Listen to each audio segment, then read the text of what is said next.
தொடர்ந்து நம்மிடையே மூத்த பத்திரிகையாளர் திரு தராசு ஷாம் இணைந்திருக்கிறார். அவரிடம் பேசலாம். வணக்கம் சார். வணக்கம். இப்ப நான் குறிப்பிட்டது போல எஸ்.டி. சோமசுந்தரம் தொடங்கி பல்வேறு தலைவர்கள் அதிமுகவில் இருந்து திமுகவில் இணைந்த வரலாற்றை நாம பார்த்திருக்கோம்.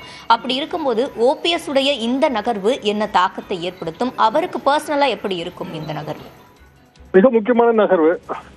திரு மு க ஸ்டாலின் அவர்களின் அந்த தலைமைத்துவம் திருப்பி அதுல நிலைநிறுத்தப்படும். காங்கிரஸ் கட்சிக்கும் இது ஒரு செக் தான். முதலமைச்சர் ஒரு வெரி ஸ்மார்ட் பொலிட்டீஷியன் என்கிற உணர்வு இப்ப அகில இந்திய அளவுக்கு ஏற்படும். காரணம் என்னவென்றால், கார்த்திகை செல்வன் குறிப்பிட்ட மாதிரி, நீங்கள் குறிப்பிட்ட மாதிரி, அதிமுகவின் ஒருங்கிணைப்பாளர், அதிமுக தொண்டர்கள் உரிமை மீட்பு குழுவின் தலைவர், 3 முறை முதலமைச்சர், 73 அவர் கட்சியில சேர்ந்து 73ங்க, கட்சி தொடர்ந்து 72, 73ல இருந்து இன்று வரைக்கும் அதிமுகவில் இருப்பவர். அவரே மு க ஸ்டாலின் அவர்களின் தலைமையை ஏற்று திமுகவில் இணைகிறார். அவரும் அவரது ஆதரவாளர்களோ என்பது அதிமுகவுக்கு பெரிய அதிர்ச்சியாக இருக்கும். எங்களை பொறுத்தவரையில் எப்படி பார்க்கிறோம் என்றால், இது 79லே துவங்கிய முயற்சி. திராவிட இயக்கங்கள் ஒன்றாக இணைய வேண்டும், அதுதான் தமிழ்நாட்டுக்கு நல்லது. இங்கு தேசிய ஓட்டு வங்கி என்று ஒன்று இருக்கக்கூடாது. இப்படிதான் 79 பிஜு பட்நாயக், ஒரிசாவின் முன்னாள் முதல்வர் பிஜு பட்நாயக் அந்த முயற்சியை செய்தார். அதிமுக திமுக ஒருங்கிணைப்பு. எம்ஜிஆரும் கலைஞருமே அந்த பிரஸ் மீட்டில் கலந்து கொண்டார்கள். சேப்பாக்கம் பிரஸ் மீட் நான் அட்டன் பண்ண முதல் பிரஸ் மீட். அதற்கு பிறகு இருவருமே தமிழிசை அவர்களின் திருமணத்தின் போது இருவரும் ஒன்றாக மேடை ஏறினார்கள். இணைப்பு சாத்தியப்பட்டுவிடும் என்று நினைத்தோம், சாத்தியப்படவில்லை. இப்போது திரு மு க ஸ்டாலின் அவர்கள் தலைமையின் கீழே அதிமுகவும் திமுகவும் அல்லது அதிமுகவில் இருக்கிற தொண்டர்கள் உரிமை மீட்பு குழுவும் திமுகவும் ஒன்றாக இணைவது என்பது காலத்தின் கட்டாயம் என்றுதான் நான் புரிந்து கொள்கிறேன். அண்ணா ஒன்று சொல்வார், அடிக்கடி சொல்றதா அவர், கல்லெறிந்து தாக்கியோர் கனத்த மாலைகளை தூக்கி கொண்டு வருகிற விசித்திரபுரி வாக்கரசியல் தேர்தல் என்று சொல்வார். விசித்திரபுரியிலே எத்தனையோ விசித்திரங்கள். ஆனால் இந்த விசித்திரம் திமுகவுக்கு நன்மை தரும், அதிமுகவுக்கு அதிர்ச்சியை தரும், அகில இந்திய அளவிலே ஒரு பெரிய சுழற்சியை தரும். இப்ப இந்த ஒரு நகர்வை நாம் பார்க்கும்போது என்டிஏ டிடிவி தினகரனை அவர்கள் கூட்டணியில் இணைத்தது. அந்த ஒரு வாய்ப்பை இப்போது ஓ பன்னீர்செல்வத்தை வைத்து பார்க்கும்போது அந்த ஒரு வாய்ப்பை என்டிஏ கூட்டணி இழந்து விட்டது என்று நாம் பார்க்கலாமா? கண்டிப்பாக. காரணம், அண்ணாமலை அவர்கள் நேற்றைக்கு கூட ஓபிஎஸ் நல்ல முடிவு எடுப்பார், என்டிஏவில் தான் இருப்பார் என்றெல்லாம் சொல்லி வந்தார். பாரதிய ஜனதாவின் மாநில தலைவர் நயனார் நாகேந்திரன் அவர்கள் அவ்வாறு தான் கூறி வந்தார்கள்.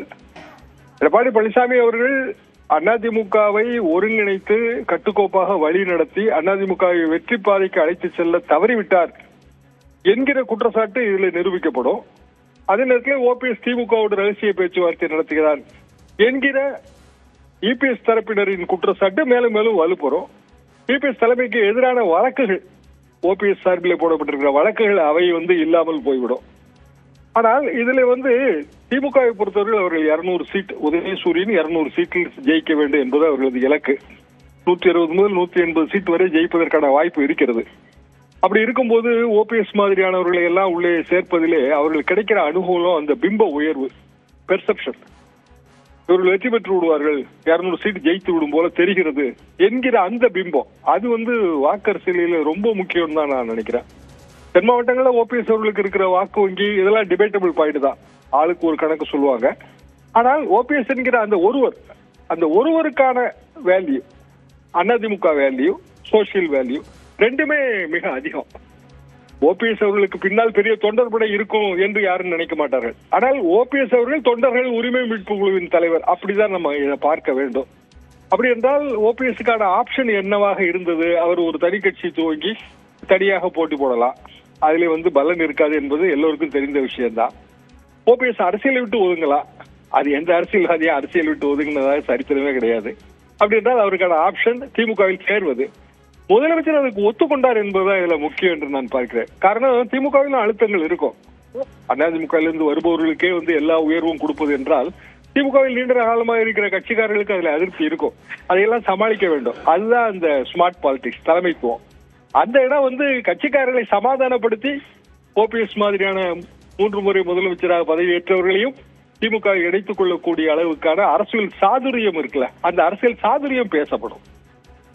இணைப்பில் கருத்துக்களை பதிவு செய்தமைக்கு நன்றி திரு ஷாம்.